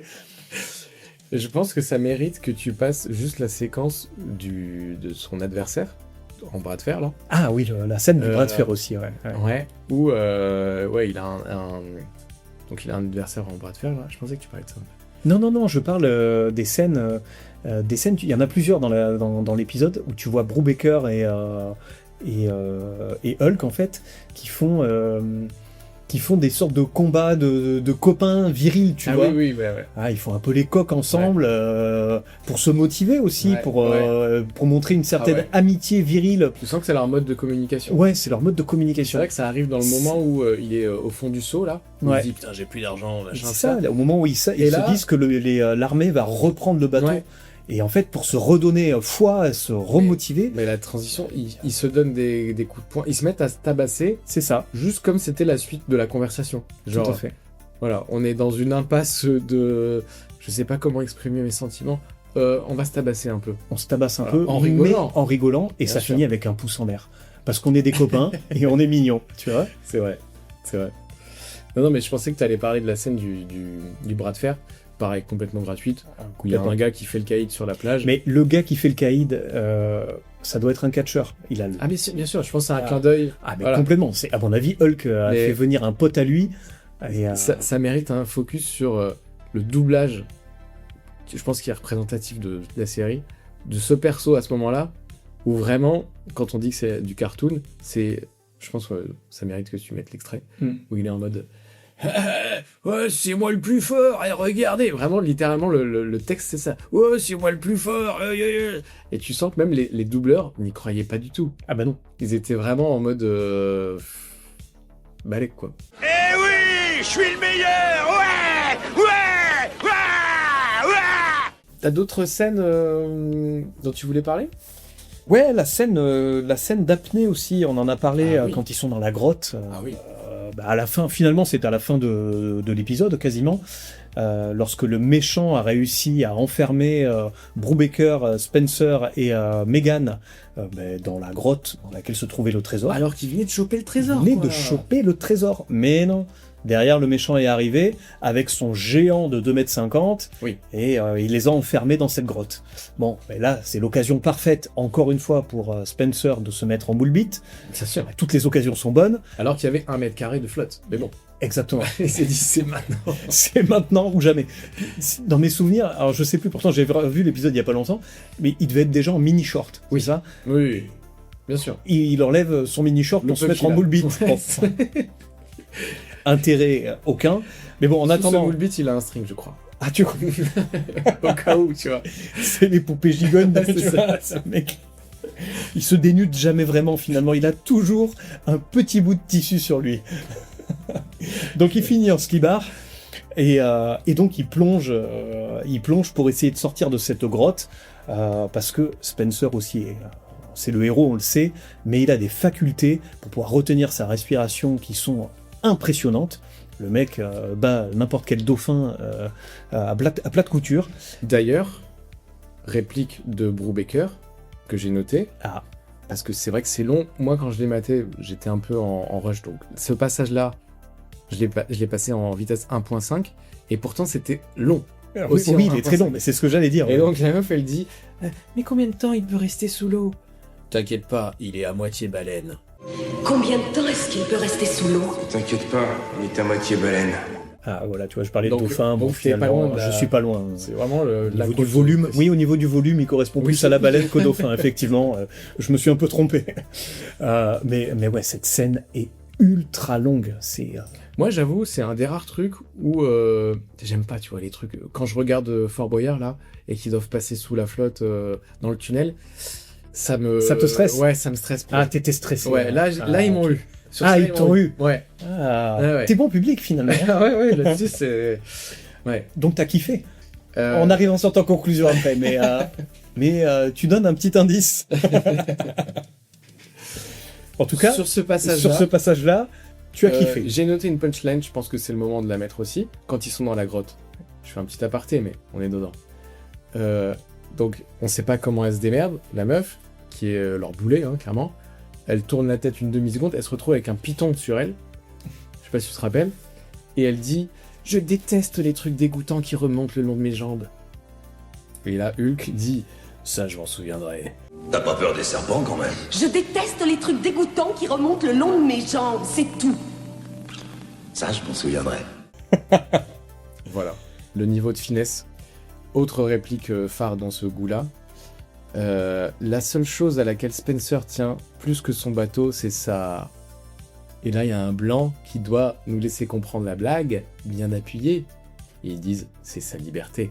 Ah, il fallait comprendre autre chose, évidemment. Moi, j'aurais dit mais- sa fille, mais apparemment non. Non, non, voilà. Ok. C'était sa bite, hein. Pour Ah, ceux ok. qui n'ont pas Je n'avais pas compris. C'est dans...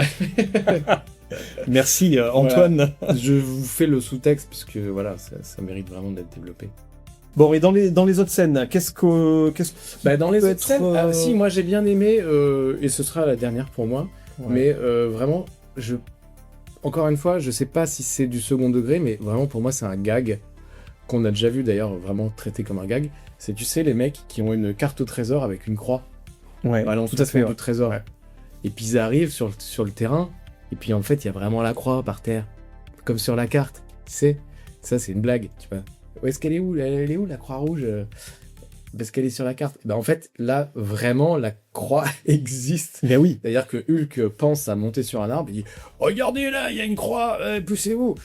Une croix faite en pierre, mais quand même, il y a vraiment strictement la croix qui est sur la carte au trésor. Bon, on sait plus à ce stade si c'est un gag ou si c'est pour nous aider à avancer dans le scénar, mais... Bah là, typiquement, on est sur ce genre de scène. Enfin, c'est pour les enfants, quoi. Oui. Là, on est sur un autre public, finalement. Bah, on c'est n'est ça, même c'est pas que- sur les ados, là. On est sur les enfants. Bah, soit tu le prends premier C'est- degré en fait, et c'est finalement, pour les enfants, et les c'est- enfants diront « Ouais, c'est comme ça, dans la jungle, il y a des croix, et puis du coup, c'est normal puisque c'était sur la carte. » Ou alors, t'es adulte, et tu dis « Ah, c'est une blague. » Tu vois, c'est un gag, vraiment. Donc, La croix, elle existe vraiment. Finalement, plusieurs lectures. Mais je pense Est-ce que ce serait pas ultra une riche. série familiale? Il y en a pour tous les goûts. Ouais. Oui.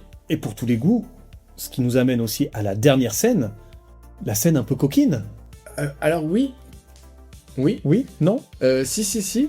Mais avec, pour le coup, je trouve, un twist, quand même. Ouais. Parce que, donc tout ça, on l'a dit, il y a une histoire de faux mariage. Évidemment, on sent que, même s'ils sont ces mariages forcés, au bout d'un moment, ils vont finir par se kiffer, voilà. Et puis là, ils viennent de traverser quand même des épreuves dures. Donc, ça a pu les rapprocher. Ils se sont sauvés la vie, tout ça, voilà. Et donc, scène de fin heureuse, ils viennent de se sauver la vie. Clac, on enchaîne avec Kelly, c'est ça? Non. Toujours Meghan, toujours pas. Meghan, qui arrive en petite tenue sexy, Ouais. on peut le dire, porte-jartel et tout team. Donc ça, c'est pas pour les enfants. Ça, a priori, c'est pour pas plaire au les papa qui enfants. regarde la série. Voilà.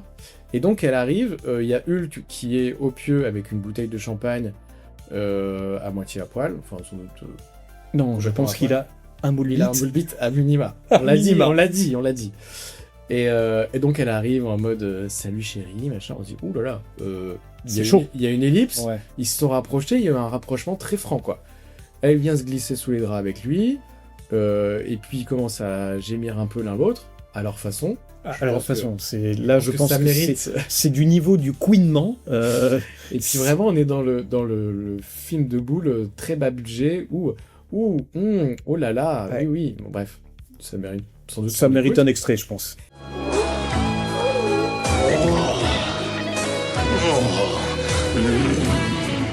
Arrête, on fait semblant, enlève ta main. Et en fait, twist, puisque non, en fait, il savait que à travers la trappe de l'aération machin, il y avait une caméra qui observait pour voir si vraiment ils étaient amants, si vraiment ce n'était pas un mariage arrangé. Effectivement, l'oncle de Meghan est là, il veille, il se méfie de sa nièce et pense effectivement que c'est un mariage arrangé. Mais Hulk, Ils doivent bien jouer la comédie Oui. malgré tout. Hulk et Meghan sont de très bons comédiens. Voilà. En tout cas, pour l'oncle, parce que pour nous, pas du tout. Ce coït est hallucinant. Il n'y a rien de vrai, tout est factice. Ils auraient pu. Ouais, non, en fait. Ouais, ils auraient pu. Tu sens, c'est là où tu dis, c'est effectivement familial. C'est-à-dire qu'ils ont même pas essayé de mimer une chose plausible. Non, parce qu'en fait, ce qu'il fait, c'est qu'il la tient dans ses bras. Oui. Il fait des sortes de gémissements un peu bizarres dans son oreille, en lui disant et ça s'arrête là. Il n'y a aucun mouvement de bassin ou de simulation d'une scène de sexe, tout simplement. Non, mais qui paraît quand même plausible a priori pour ceux qui la matent dans les coulisses. En tout cas, oui, l'oncle, il y croit dur comme fer, parce Ouais. qu'il est très énervé contre sa nièce, contre ce faux mariage, enfin contre ce mariage, qui pour lui est un vrai mariage maintenant. Donc effectivement, ils l'ont bien berné. Donc bravo à la eux. dernière image de cet épisode, c'est quand même Meghan, ça y est, j'ai son prénom, qui mord la lèvre de Hulk. Oui. Donc on est quand même sur quelque chose qui n'était pas nécessaire, mais qui est assez engageant en termes de rapprochement, qui présage. Toi, ça t'engage, toi, quand, non, mais quand je veux on dire, fait ça. Puisque ils ont. Ça peut. Ça peut, ok. Mais elle n'était pas obligée de faire ça, tu vois. On sent qu'elle dépasse un petit peu son rôle. Oui, mais depuis le début, on sent qu'il y a une attirance quand même entre les deux. Comme tu l'as bien dit, on se doute que dans la suite des épisodes, il y aura certainement quelque chose entre eux. Tu veux dire dans la mesure où ils ont déjà fait un gosse? Dans la mesure où ils ont déjà fait un gosse, mais on sait qu'ils vont revenir, ils vont remettre ça sur le tapis. Et il y a un jeu du je t'aime moi non plus finalement entre eux. Ils se cherchent Évidemment. tout au long de l'épisode, quoi. Évidemment. Et c'est vrai que cette petite morsure finale laisse laisse présager le pire pour la suite. Ou le meilleur, on sait pas. Ou le meilleur, en tout cas. En tout cas, on leur souhaite. Bien sûr. L'amour, elle laisse comme une traînée de soufre derrière lui, comme une odeur qui traîne, et que malgré tout, dès que tu rencontres quelqu'un, tu sens, un peu comme quand tu vas pisser et que tu sens tes doigts. Tu vois? Ça sent toujours. Bon, on a fait en gros le tour des scènes qui nous semblent les plus mémorables de l'épisode. Ouais. Ça allait vite parce que finalement, on a retracé plus ou moins tout l'épisode finalement, là-dessus. Est-ce que toi, si tu devais en retenir qu'une seule, ce serait laquelle? Bah, pendant que tu cherches, moi je vais évoquer la mienne. Bon, pour moi, clairement, on l'a déjà évoqué tout à l'heure, c'est la scène de Kelly finalement avec cette petite queue de cerise. Elle m'a marqué, elle me marque encore. Elle me fait rire parce que je la trouve inutile. Elle veut encore ancrer la série dans une certaine atmosphère érotico, aventurière, je sais pas. On sent que la série se cherche et cette scène pour moi en témoigne parfaitement, quoi.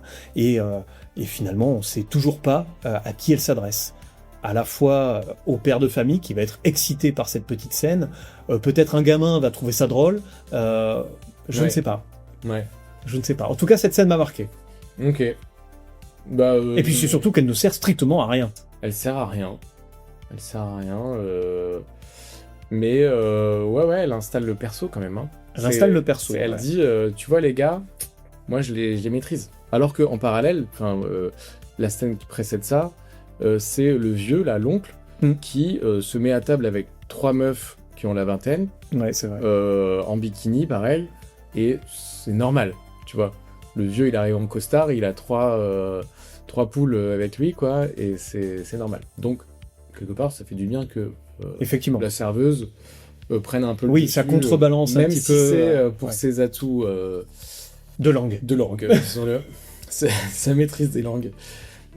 Voilà. Non, je sais pas, j'ai pas de scène phare, peut-être le tronc quand même, qui est vraiment particulièrement débile. Ouais. Vraiment, j'avais l'impression de regarder. Puis en plus, il a vraiment la moustache d'Astérix, tu vois. Donc je me suis dit, c'est vraiment... Il a pris de la potion magique, comme à la fin, pour accéder à la grotte, et ben il y a un énorme caillou, et ben Hulk, il soulève l'énorme caillou. Et puis voilà, il a pris sa potion magique, et puis on y va. Ah ouais, tout voilà. à fait. Ok.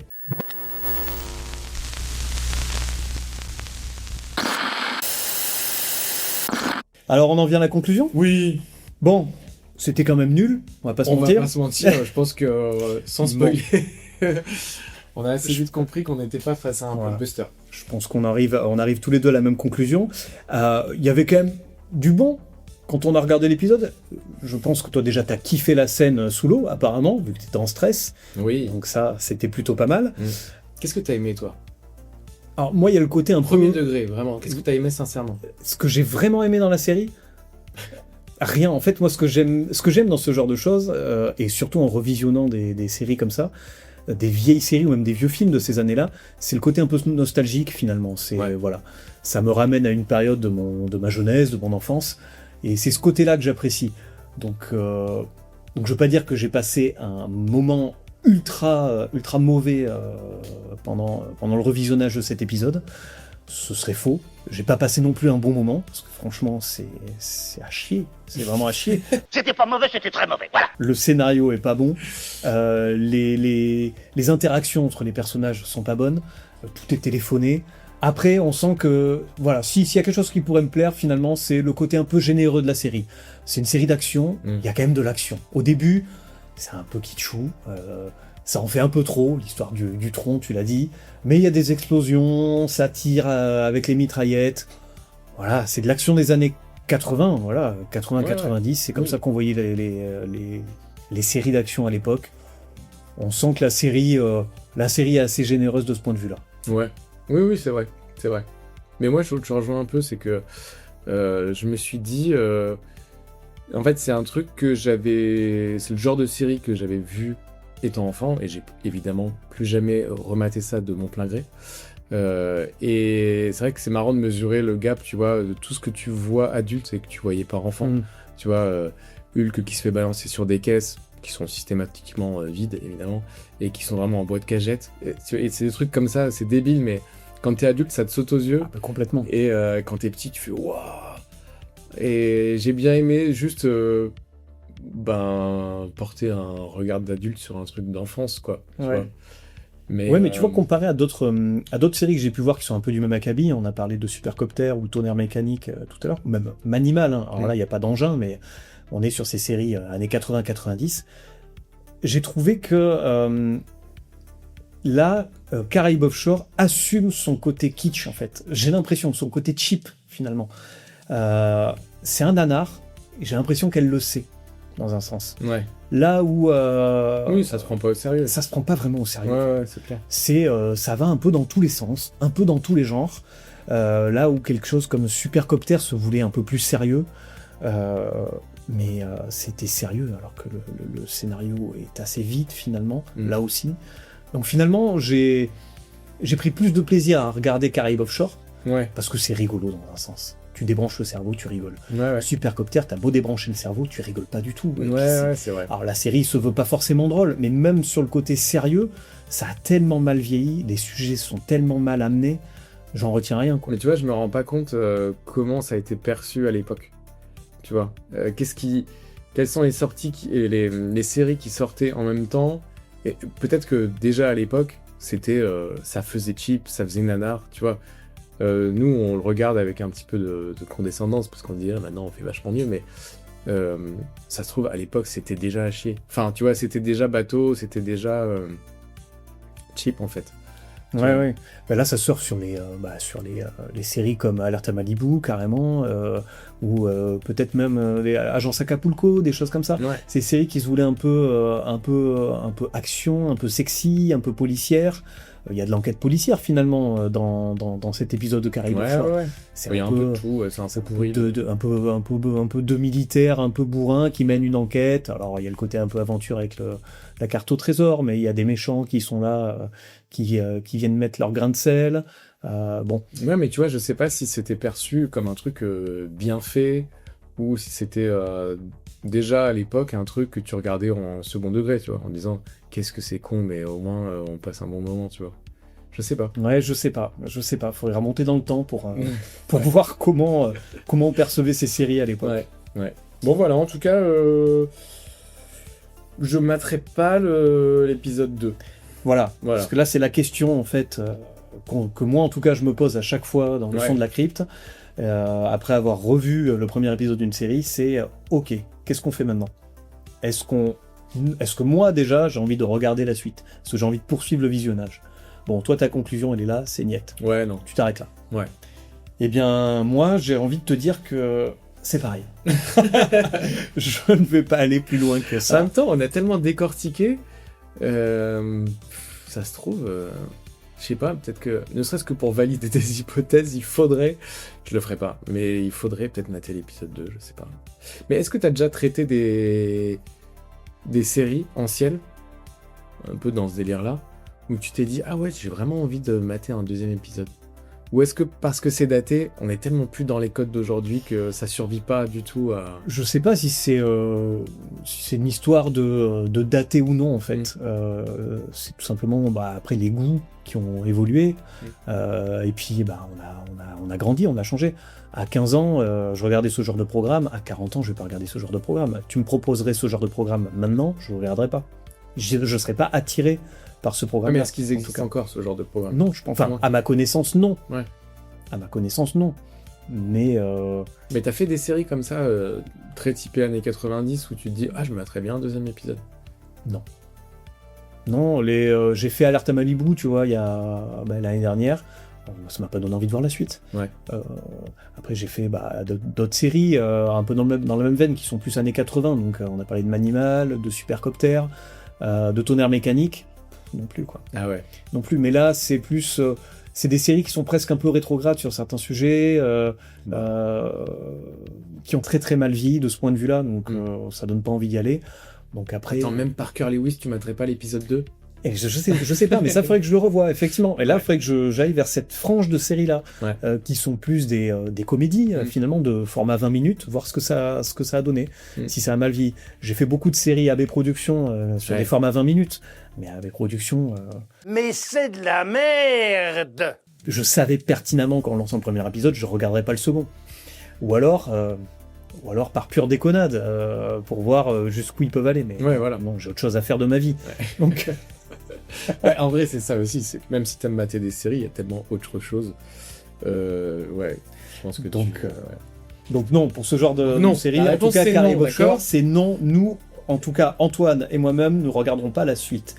Par contre, est-ce que nous, maintenant, on vous conseille de voir ou revoir, non pas la série, mais en tout cas peut-être ce premier épisode, j'ai envie de dire oui en fait. Si vous êtes des curieux des séries d'il y a 30 ans, avec lesquelles vous avez pu grandir, ça vaut peut-être le coup de vous replonger dans ce premier épisode. Ouais. Peut-être pas forcément d'aller au-delà, mais voir finalement le ressenti qu'on a eu, c'est peut-être que notre ressenti, peut-être que vous vivrez différemment, mais à tester. Mais à minima, comme on le disait, vu que la première minute, c'est le résumé intégral de toutes les scènes clés, matez ça. Matez la première minute. Voilà, c'est bon. Si, voilà. Alors dans ce cas, matez la première minute, Voilà. et matez la dernière minute, avec le coït entre Hulk et Meghan, ça vaut quand même le détour. Ouais, c'est quelque Mais chose. arrêtez-vous là. Voilà. finalement.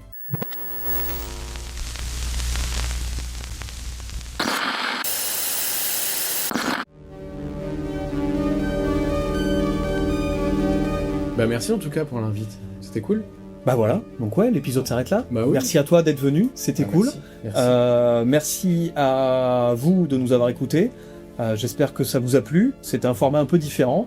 Je pense qu'on pourra peut-être refaire ça à l'occasion, si Antoine est partant. Bien sûr. Sur d'autres séries qui valent certainement autant le coup que Caraïbes Offshore. Comme d'habitude, venez nous dire ce que vous avez pensé d'épisode, ce que vous pensez aussi de Caraïbes Offshore. Peut-être que vous avez un avis complètement différent du nôtre, que vous avez envie de la défendre corps et âme. Comme d'habitude, on vous attend sur les réseaux Instagram, Facebook, TikTok. Et puis vous pouvez retrouver le son de la crypte sur toutes les bonnes plateformes de podcast, sur la chaîne YouTube. Puis qu'est-ce qu'il reste à dire ? Profite de la vie. Et à bientôt. Et à bientôt. Et bon été. Tu publies avant l'été ? Je vais publier avant l'été. Bravo. Donc moi je finis quand même toujours par profite de la vie, méfie-toi des nuques longues à moustache de trucker, et bisous. Bisous.